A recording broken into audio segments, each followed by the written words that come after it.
Every human being is born into uncertainty.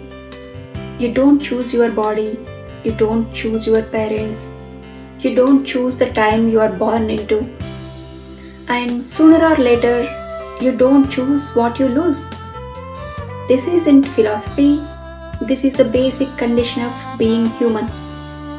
And when early humans became conscious enough to notice this, when they realized life was fragile, unpredictable, and temporary, humanity quietly split into two very different ways of surviving existence. Not geographically at first, psychologically. Two responses to the same fear, two paths that still shape the world today. Let's strip culture away for a moment. Before religion, before nations, before language was refined, there was one realization that changed everything. I exist and I can lose everything. Loss wasn't an idea, it was daily life. People lost children, food, shelter, health. Death wasn't hidden in hospitals, it was visible, constant, unavoidable. So the real question was not how do I live happily? It was how do I live at all knowing this? That question sits underneath every civilization, every belief system, every philosophy you have ever encountered. And humans responded in two fundamental ways. One response was outward. If life is uncertain, then make it predictable. If nature is dangerous, then dominate it. If other humans are a threat, then organize, defend, conquer. This mindset gave rise to tools, weapons, agriculture, empires, laws, technology, system of power. The idea was simple, even if unspoken.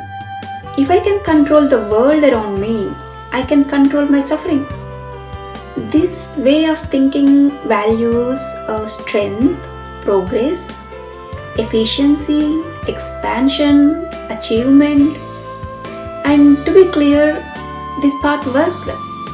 It gave us medicine, cities, science, comfort, longer lives.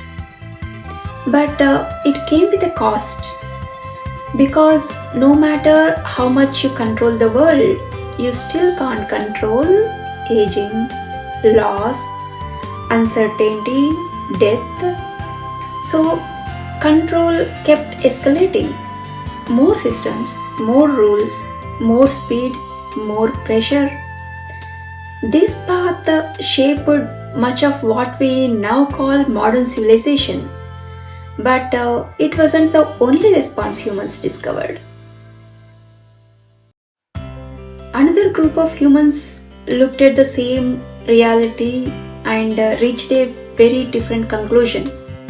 They saw that everything external changes, power shifts hands, wealth disappears, bodies decay, and instead of asking, how do I control this? They asked, what in me is untouched by this? This response turned inward.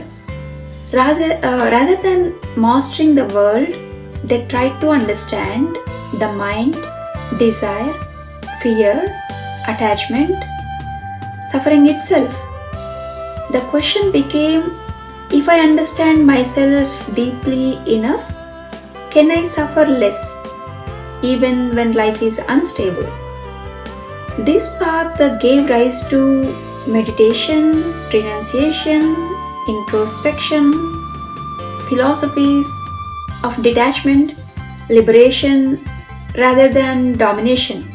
So here success wasn't measured by what you own, what you controlled, what you achieved, but by clarity, inner freedom, awareness, peace. This way of living didn't try to defeat impermanence. It tried to make peace with it. Here is something crucial. These two responses are not about superiority. They are not about right and wrong. They are two survival strategies. And they didn't originally belong to any one country or culture. Over time, the outward path became more dominant in some regions. The inward path became more dominant in others. But both exist inside every human being. You feel it when part of you wants success, stability, control. Another part wants meaning, peace, relief from striving.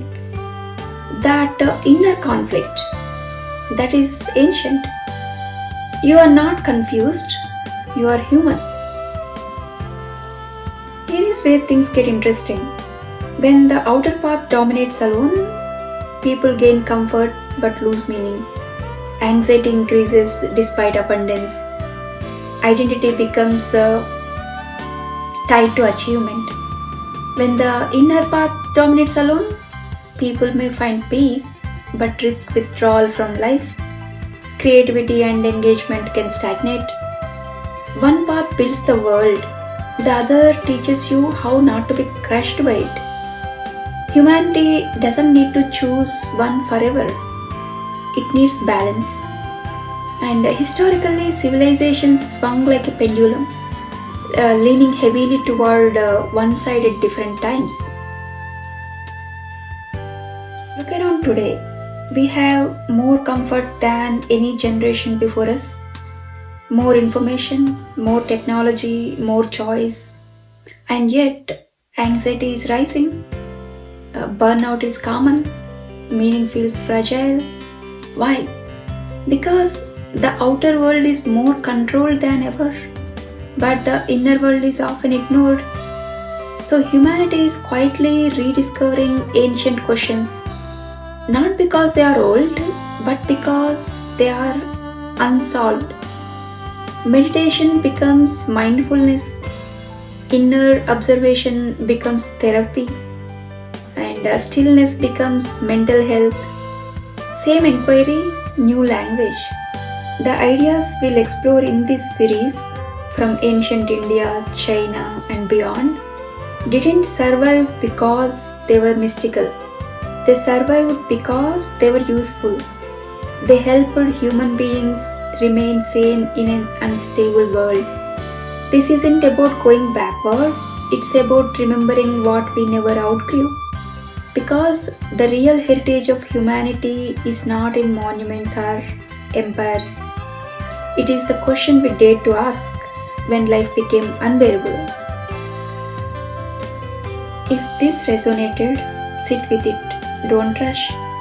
We'll explore many such ideas in this series of videos. Some ideas aren't meant to be consumed, they are meant to be lived.